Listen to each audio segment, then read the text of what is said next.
हमारे फेफड़े बहुत सावधानी से पसली पिंजर यानी रिब केज के अंदर स्थित होते हैं। ये अंतरापरशुक नाम की मांसपेशियों से जुड़े होते हैं जो पसलियों में पाई जाती हैं। और हमारे पास एक बहुत ही जरूरी मांसपेशी होती है जिसे डायफ्राम कहते हैं, जो पसली पिंजर के ठीक नीचे होती है।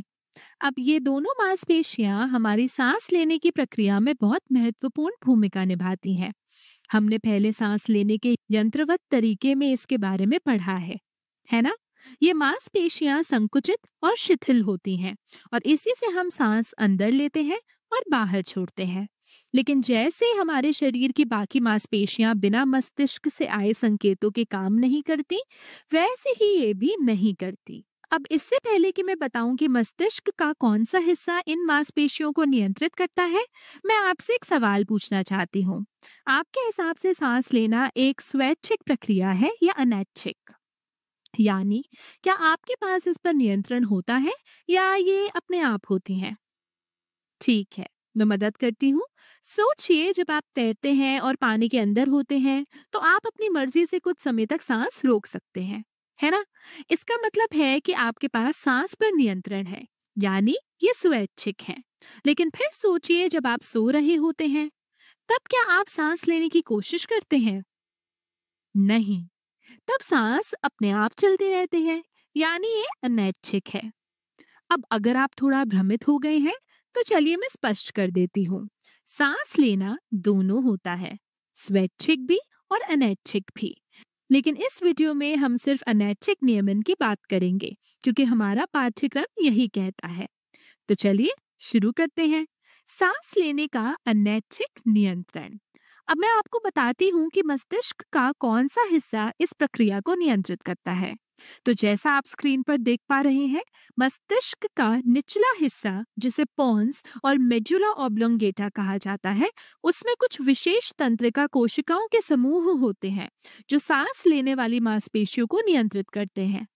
पहला तंत्रिका कोशिकाओं का समूह जिसे मैं बताना चाहती हूँ, वो है पृष्ठ श्वसन समूह, यानी कि डॉर्सल रेस्पिरेटरी ग्रुप, जो मेडुला ऑब्लोंगेटा में होता है और इसका सीधा संबंध होता है डायाफ्राम और अंतरापरशुक पेशियों से।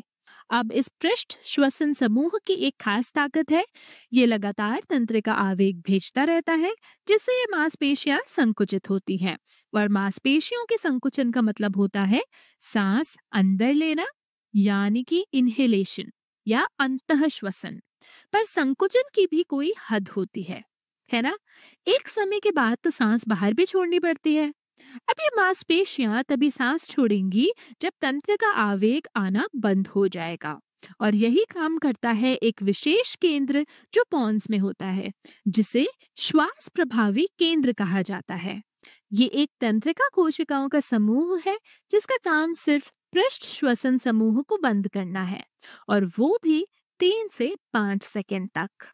जब ये केंद्र पृष्ठ श्वसन समूह को बंद करता है, तो अंतरापरशुक पेशियां आराम की स्थिति में आ जाती हैं और सांस बाहर निकलती है, यानी निःश्वसन होता है।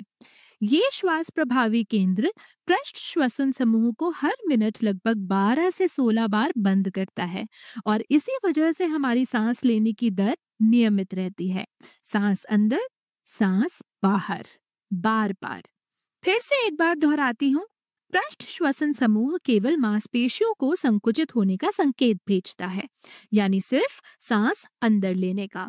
क्योंकि जब यह संकेत बंद हो जाता है, तो मांसपेशियां अपने आप इलास्टिक की तरह वापस खिंच जाती हैं और सांस बाहर निकल जाती है। तो अब आपको समझ आ गया होगा कि हमारा मस्तिष्क और तंत्रिका तंत्र कैसे हमारे सांस लेने को नियंत्रित करते हैं। अब आइए एक और स्थिति की कल्पना करें। मान लीजिए आप व्यायाम कर रहे हैं। उस समय आपने देखा होगा कि आपकी सांसें तेज चलने लगती हैं, है ना? पर ऐसा क्यों होता है? आप जानबूझकर ऐसा नहीं करते, ये अपने आप होता है, यानी ये भी अनैच्छिक है। ऐसा इसलिए होता है क्योंकि जब आप शारीरिक गतिविधि कर रहे होते हैं, तब आपकी मांसपेशियां बहुत ज्यादा ऊर्जा का उपयोग कर रही होती हैं और ज्यादा मात्रा में कार्बन डाइऑक्साइड रक्त में छोड़ती हैं। अब आप कहेंगे कि इसमें नया क्या है? शरीर तो हमेशा कार्बन डाइऑक्साइड रक्त में छोड़ता ही है। पर यहाँ अंतर ये है कि व्यायाम करते समय ये प्रक्रिया बहुत तेजी से होती है।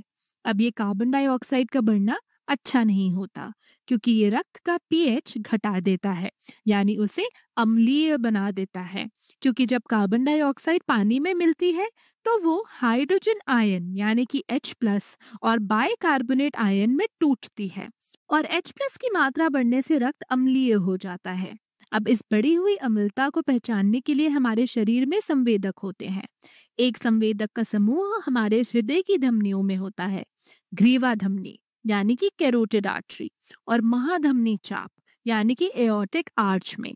ये संवेदक रक्त में कार्बन डाइऑक्साइड और H+ की मात्रा बढ़ने को पहचान लेते हैं।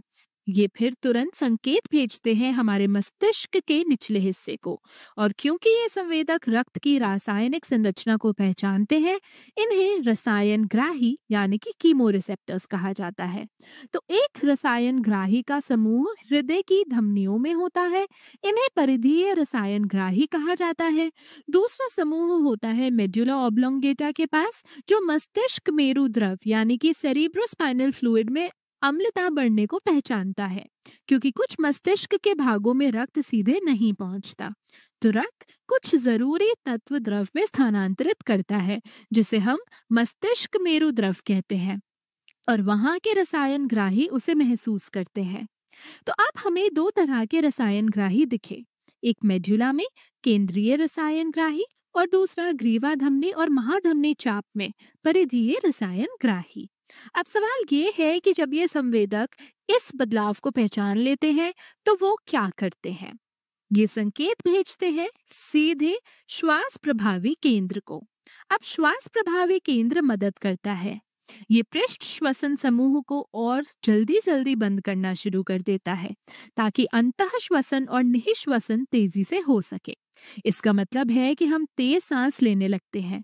इस तरह हमारे रक्त में ज्यादा ऑक्सीजन कम समय में पहुंच सकती है। तो श्वास प्रभावी केंद्र दो काम करता है। पहला, सांस लेने की दर बढ़ाता है। दूसरा, सांस लेने की गहराई बढ़ाता है, क्योंकि शरीर को जल्दी ज्यादा ऑक्सीजन चाहिए होती है। तो अब जल्दी से इस वीडियो को सारांश में दोहराते हैं।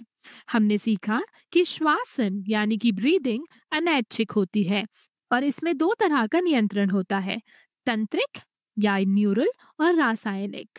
तंत्रिका नियंत्रण में दो केंद्र होते हैं, एक मेडुला में पृष्ठ श्वसन समूह और दूसरा पॉन्स में श्वास प्रभावी केंद्र। पृष्ठ श्वसन समूह लगातार संकेत भेजता है, जिससे अंतः श्वसन होता है। श्वास प्रभावी केंद्र उसे बंद करता है, जिससे निःश्वसन होता है। रासायनिक नियंत्रण तब सक्रिय होता है जब कार्बन डाइऑक्साइड या H+ आयन बढ़ते हैं। केंद्रीय रसायन ग्राही मेडुला ऑब्लोंगेटा के पास मस्तिष्क मेरु द्रव के अम्लता को पहचानते हैं। परिधीय रसायन ग्राही ग्रीवा धमनी और महाधमनी चाप में होते हैं और रक्त की अम्लता को पहचानते हैं। ये दोनों संकेत भेजते हैं श्वास प्रभावी केंद्र को, जो सांस लेने की दर और गहराई दोनों बढ़ाता है।